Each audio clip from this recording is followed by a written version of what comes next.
Well, hi Bob, a pleasure as always to speak with you. Let's jump straight into it, shall we, and look at the week ahead. What should we be looking out for with the main currencies, the US dollar, the euro and the pound? Quite a week for the US dollar. Key stats: inflation early in the week, then weekly jobless claims figures on Thursday, accompanied by wholesale inflation figures, and at the end of the week, consumer sentiment figures.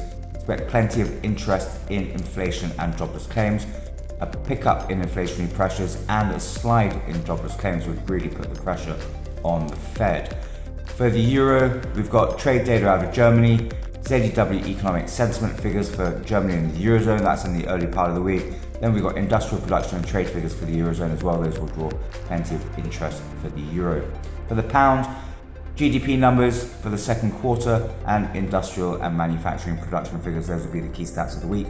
Obviously, following the BOE, expect plenty of interest in the GDP numbers. Moving over to the commodity currencies, Bob, is there anything that has caught your eye in the week ahead regarding the loonie, Aussie and Kiwi dollar? For the loonie, very quiet week ahead, no major stats for the markets to consider, so that leaves the loonie in the hands of market risk sentiment and crude oil inventory numbers. For the Aussie dollar, important data due out in the week ahead. We've got business and consumer confidence figures due out on Tuesday and Wednesday, and then wrapping things up, employment figures on Friday.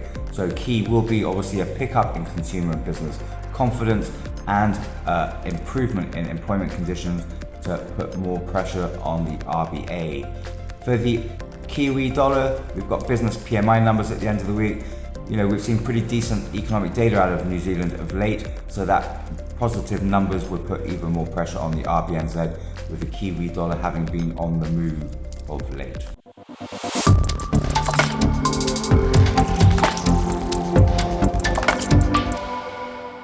And what about the Asian giants with the Japanese yen and the Chinese yuan? For the Japanese yen, market's going to have to wait to the end of the week. Second quarter GDP numbers will be out. We're not expecting too much impact on the Bank of Japan's monetary policy, but there will be some interest in the numbers. For the Chinese yuan, we have inflation figures. Obviously, inflation remains a pet topic for the markets, so we'll be looking at consumer and wholesale inflation figures to see what lies ahead. Finally, Bob, we always like to finish with geopolitics. What should we be keeping an eye out for in regards to China, Russia, US and the Iran situation at the moment? On the geopolitical risk front, China and Russia remain the main areas of focus, as does Iran after the attack on the tanker. Obviously, there's plenty of tension there, and Iran will be looking to make a claim in the Middle East as it continues to try to spread its wings and gain further control. So key will be obviously how the US and the rest of the West respond to that attack, and then obviously how China and Russia also respond in kind. There may be some siding going on with Russia, Iran and China likely to be on the same side. Well, Bob, thank you so much. It's always an absolute pleasure to speak with you, and I look forward to speaking to you again very soon indeed.